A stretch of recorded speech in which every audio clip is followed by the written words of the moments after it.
भैरवपुर एक ऐसा विलेज था जिसे समय भूल गया था। यह एक गहरे घने जंगल के किनारे चुपचाप बसा हुआ था। यह सिर्फ कोई जंगल नहीं था। विलेज वाले इसे मृतभूमि कहते थे, यानी मृतकों की भूमि। सूरज की रोशनी उसकी घनी पुरानी पेड़ों की छतरी को चीरकर अंदर जाने में नाकाम रहती थी। सूरज ढलने के बाद उसकी गहराइयों से अजीब आवाजें आती थीं। लोग कहते थे कि खोई हुई 8 माएं और बेचैन रूहें उसकी घुमावदार पगडंडियों पर घूमती थीं। भैरवपुर का कोई भी समझदार व्यक्ति शाम की पूजा के बाद मृत भूमि में घुसने की हिम्मत नहीं करता था। यह डर की जगह थी, जीवितों की दुनिया और परछाइयों के दायरे के बीच की एक सीमा। उनके साधारण जीवन पर मंडराता एक लगातार खामोश खतरा। उसके किनारे पर हवा भी भारी लगती थी, अनकही चेतावनियों से भरी हुई। बड़े बच्चों को दूर रखने के लिए कहानियां सुनाते थे। वे ऐसे यात्रियों की बातें करते थे जो जंगल में भटक गए और कभी वापस नहीं लौटे। वे चांदनी रातों में पेड़ों के बीच टिमटिमाती हल्की भूतिया रोशनी का वर्णन करते थे। घुमावदार डालियों से होकर गुजरने वाली हवा दर्द भरी आहों जैसी लगती थी, मानो जंगल खुद उन लोगों के लिए रो रहा हो जिन्हें उसने निगल लिया था। भैरवपुर के हर परिवार के पास एक कहानी थी, एक डरावना किस्सा जो पीढ़ियों से चला आ रहा था। ये कहानियां विलेज की अदृश्य दीवारें थीं, जो उन्हें उन भयावहताओं से बचाती थीं जो बस कुछ ही कदम दूर थीं। उनका मानना था कि जंगल एक जीवित प्राणी था जो डर और दुख पर पलता था। भैरवपुर में जीवन सादा था और मौसम के ताल पर चलता था। विलेज वाले मेहनती किसान थे। वे अपने खेतों को जोतते थे, अपनी फसलें काटते थे और बारिश और समृद्धि के लिए अपने देवताओं से प्रार्थना करते थे। लेकिन उनका अस्तित्व हमेशा मृत भूमि की निकटता से ढका रहता था। अज्ञात की यह लगातार उपस्थिति उनके विश्वासों और उनकी दैनिक दिनचर्या को आकार देती थी। वे वन 8 माओं को शांत करने के लिए अनुष्ठान करते थे और सुरक्षा के लिए अपने घरों के दरवाजों पर पवित्र धागे बांधते थे। डर उनकी विरासत का एक हिस्सा था। उनके रोजमर्रा के संघर्षों में एक खामोश साथी उन्हें याद दिलाता था कि कुछ रहस्यों को छेड़ना ठीक नहीं होता। विलेज और जंगल के बीच का यह नाजुक संतुलन एक अकेले अनकहे नियम से बना हुआ था। तुम मृतभूमि को परेशान मत करो और मृतभूमि तुम्हें परेशान नहीं करेगी। यह सहअस्तित्व का एक समझौता था जो पीढ़ियों के डर और सम्मान से पैदा हुआ था। बच्चे इस नियम को अपना नाम लिखना सीखने से पहले ही सीख लेते थे। यह उनके अस्तित्व का आधार था। वे अपनी जिंदगी जीते थे, त्योहार मनाते थे और अपने नुकसान का शोक मनाते थे। सब कुछ प्रतिवादित जंगल की चौकस खामोश निगाहों में। जंगल एक पड़ोसी भी था और एक दुःस्वप्न भी, उनके जीवन और उनके दिमाग के परिदृश्य में एक स्थायी चीज। मृतभूमि के वर्जित दिल में एक आदमी रहता था जिसने अंधेरे को गले लगा लिया था। उसका नाम बाबा कालनाथ था। वह एक अघोरी था, एक रहस्यवादी जो कम चले गए रास्ते पर चलता था। एक ऐसा रास्ता जो आम लोगों को डराता था। उसका घर मिट्टी और पुआल से बनी एक छोटी डिलैपिडेटेड झोपड़ी थी जो ऐसी जगह छिपी थी जहां परछाइयां सबसे गहरी थीं। वह अपने शरीर पर श्मशान की राख लगाता था जो जीवन की अंतिम सच्चाई की एक कड़ी याद दिलाती थी। उसकी आंखें तीव्र थीं, एक आग से जल रही थी जो जीवन और मृत्यु के प्राचीन रहस्यों को समेटे हुए थी। वह शायद ही कभी बोलता था और जब वह बोलता था तो उसकी आवाज एक धीमी कर्कश ध्वनि होती थी, जैसे दूर की गदगदाहट।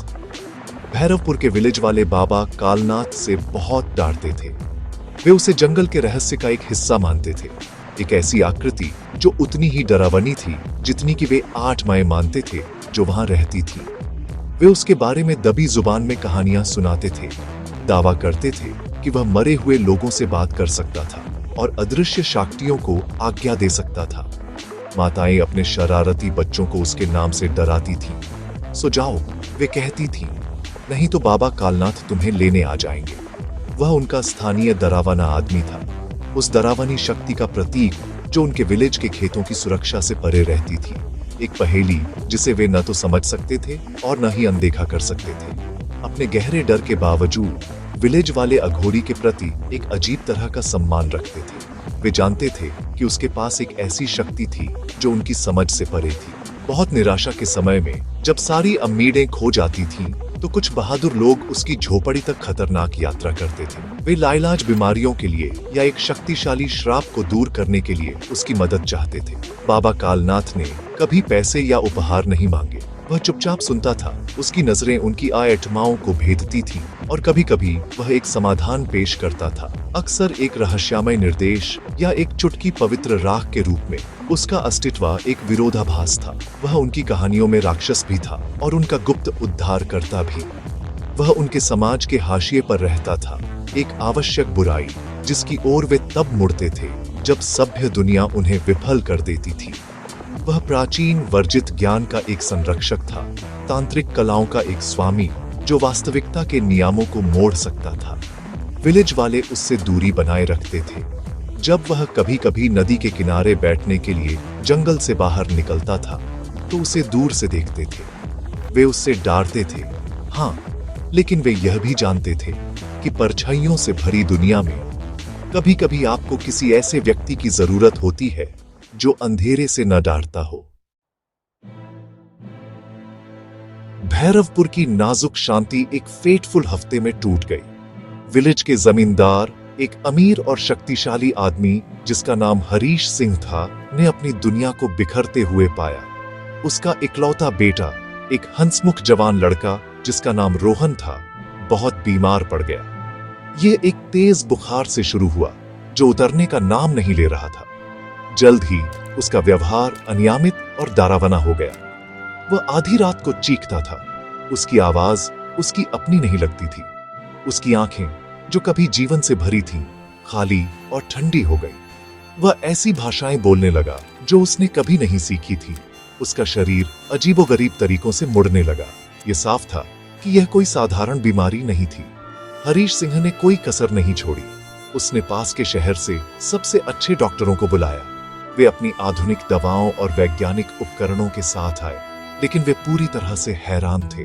उन्होंने परीक्षण किए, इंजेक्शन लगाए और गोलियां दी, लेकिन रोहन की हालत और बिगड़ती गई। वह हर गुजरते दिन कमजोर होता गया। उसकी जीवन शक्ति किसी अदृश्य परजीवी द्वारा निकाली जा रही थी। डॉक्टरों ने आखिरकार हार मान ली। उन्होंने दुखी जमींदार से कबूल किया कि वे बीमारी का निदान नहीं कर पाए। यह चिकित्सा विज्ञान के दायरे से परे है। उनमें से एक ने कहा, अपना बैग पैक करके निराशा के विलेज से निकलने के लिए। भैरवपुर पर डर और लाचारी का एक काला बादल छा गया। अगर जमींदार का धन और प्रभाव उसके बेटे को नहीं बचा सकता था, तो सामान्य ग्रामीणों के लिए क्या उम्मीद थी? रोहन की डरावनी चीखें शांत रातों में गूंजती थी, उस दुर्भावनापूर्ण शक्ति की लगातार याद दिलाती थी जिसने उनके समुदाय पर हमला किया था। लोगों ने अपने दरवाजे सामान्य से पहले बंद कर दिए। उन्होंने फुसफुसाया कि एक बुरी आत्मा, एक शक्तिशाली प्रेत लड़के पर कब्जा कर चुका था। विलेज के पुजारी ने प्रार्थनाएं और हवन की, लेकिन मंत्राओं का कोई असर नहीं हुआ। अंधेरा बहुत मजबूत था, बहुत पुराना। सभी आधुनिक और पारंपरिक विकल्पों के खत्म होने के बाद हताशा ने हरीश सिंह को एक ही डरावने विचार की ओर धकेला, बाबा कालनाथ। उसका अभिमान इस विचार के खिलाफ लड़ा। वह पराक्रमी जमींदार मृत भूमि के डरावने आउटकास्ट से मदद मांग रहा था, लेकिन अपने मरते हुए बेटे के लिए प्यार उसके अभिमान से ज्यादा मजबूत था। अपने डर और अपने अहंकार को निगलते हुए उसने अंधेरे जंगल के किनारे तक यात्रा की। वह वहां खड़ा था, एक शक्तिशाली आदमी जो शक्तिहीन हो गया था, और उसने अघोरी का नाम उस परेशान करने वाली शांति में पुकारा।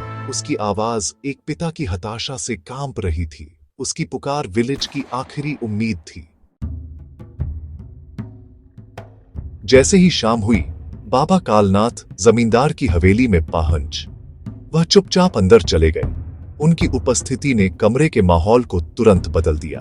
उनके पास एक छोटा सा कपड़े का थैला और एक मानव खोपड़ी के अलावा कुछ नहीं था, जिसका इस्तेमाल अनुष्ठान के लिए कटोरे के रूप में किया जाता था। बिना एक भी शब्द कहे उन्होंने रोहन की जांच की। उनकी तीखी आंखें लड़के को नहीं, बल्कि उसके आर पार देख रही थीं। फिर उन्होंने कमरे को खाली करने का आदेश दिया।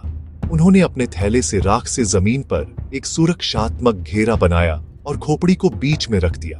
अनुष्ठान शुरू होने वाला था। और हवा प्रत्याशा और डर से भारी हो गई। रात और गहरी हो गई। बाहर अचानक एक असामान्य तूफान आने लगा। हवाएं पीड़ित आत्माओं की तरह चीख रही थीं। अंदर बाबा कालनाथ ने अपने मंत्र शुरू किए। उनकी आवाज एक धीमी गुनगुनाहट से शुरू हुई और एक शक्तिशाली आदेशपूर्ण गर्जना में बदल गई, जिसने घर की नींव को ही हिला दिया। उन्होंने खोपड़ी के अंदर आग जलाई और उससे एक अजीब भयानक नीली लौ निकली, जो दीवारों पर नाचती हुई राक्षसी परछाइयां डाल रही थी। रोहन, जो लगभग बेजान पड़ा था, अचानक सीधा बैठ गया।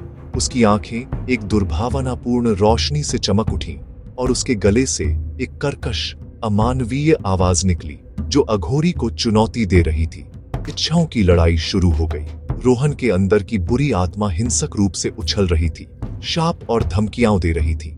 उसने फर्नीचर को हवा में उठाया और कमरे में चीजें फेंकी। बाहर हवा और ज्यादा तेजी से बहने लगी और नीली लौ उछलती और फुफकारती रही। लेकिन बाबा कालनाथ शांत रहे, अराजकता में एक शांत स्तंभ। उन्होंने अपने शक्तिशाली मंत्र जारी रखे। उनकी आवाज राक्षसी चीखों को चीरती हुई। उन्होंने मुट्ठी भर जादुई राख फेंकी, जो लड़के के शरीर को छूते ही फुफकारने लगी। हर दाना अपवित्र इकाई के खिलाफ एक हथियार था। ये टकराव प्राचीन आदिम शक्ति का एक डरावना नजारा था। आखिरकार एक चरमोत्कर्षी गर्जनापूर्ण मंत्र के साथ अघोरी ने अपने कमंडल से पानी रोहन पर छिड़का। एक चकाचौंध कर देने वाली रोशनी कमरे में भर गई, जिसके बाद एक बहरा कर देने वाली चीख आई, जो एक गूंजती हुई फुसफुसाहट में बदल गई। बाहर तूफान अचानक थम गया। खोपड़ी में नीली लौ बुझ गई। रोहन बिस्तर पर वापस गिर गया। हफ्तों में पहली बार शांति से सांस ले रहा था। आत्मा चली गई थी। अगली सुबह लड़का उठा, कमजोर लेकिन पूरी तरह से समन्या। भैरवपुर बच गया था, लेकिन जब जमींदार अघोरी को धन्यवाद देने गया तो उसे मृतभूमि में झोपड़ी खाली मिली। बाबा कालनाथ चले गए थे, पीछे केवल अनुष्ठान से खोपड़ी छोड़ गए थे, एक शांत रहस्यमय संदेश।